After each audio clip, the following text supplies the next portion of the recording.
Hi, my name's Lee from Green Tips Garden, and today I'm going to share with you my top 10 tips for what to do in the garden in September. So are you outside enjoying those last summer rays, or is it time for you to put your garden to bed because everything's died off?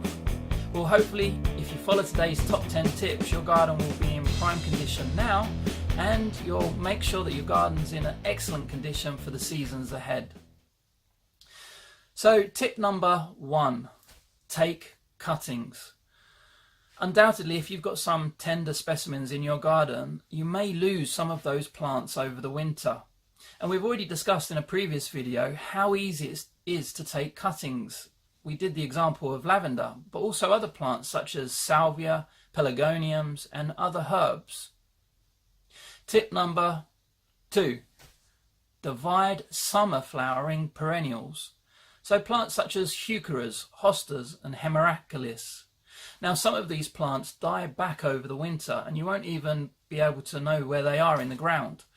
So now if they've bulked up over the summer and maybe they're occupying a bit too much space, dig them up, chop them down the middle, or 2 forks back to back and prise them apart.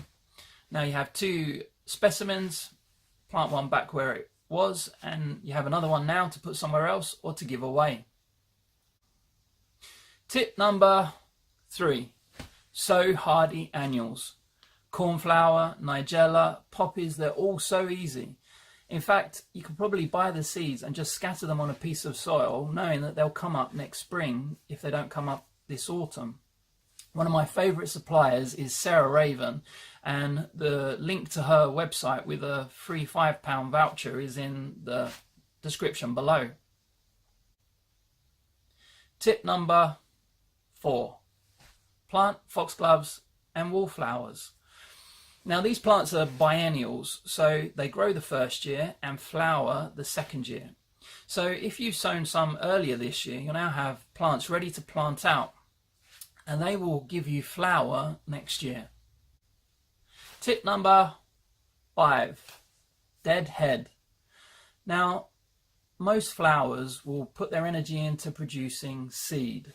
So if you leave the flowers to go over into seed when you don't need them to, they're expending a lot of that energy now on producing seeds and will stop producing flowers. So by nipping off the flower heads, we'll just make sure that that energy goes where you want it to go. Of course, if you've got a plant with a particularly attractive seed head, there are some things, for example, like roses, where you might want to keep the hips. Obviously, don't deadhead them.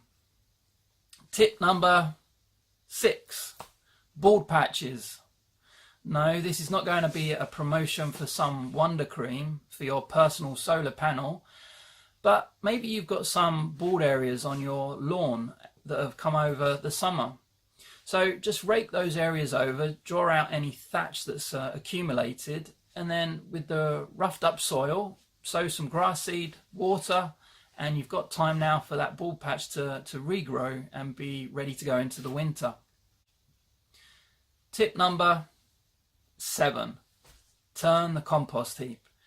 Now we are a 3 compost heap, 2 wormery family. One of those compost heaps is a hot compost bin. We just love recycling.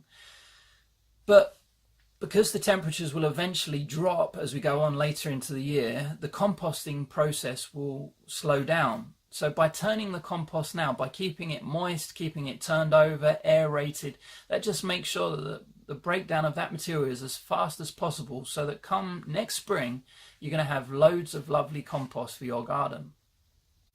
Tip number 8, collect seed.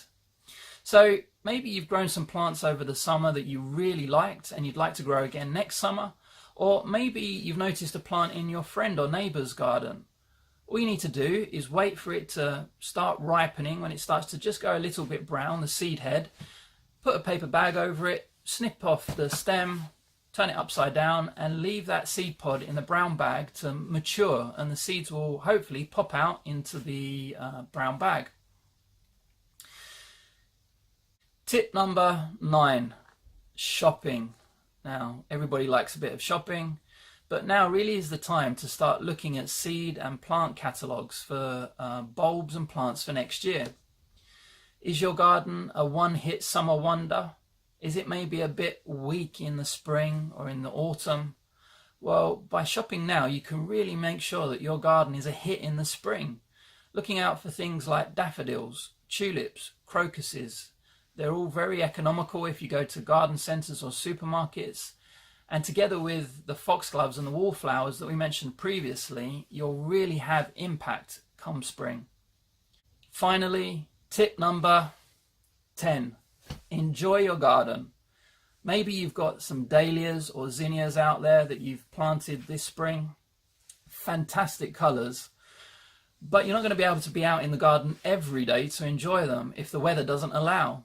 So why not cut some of those blooms and bring them inside to make sure that you can enjoy them every day. So that was my top 10 tips for September to make sure that your garden is bursting with colour.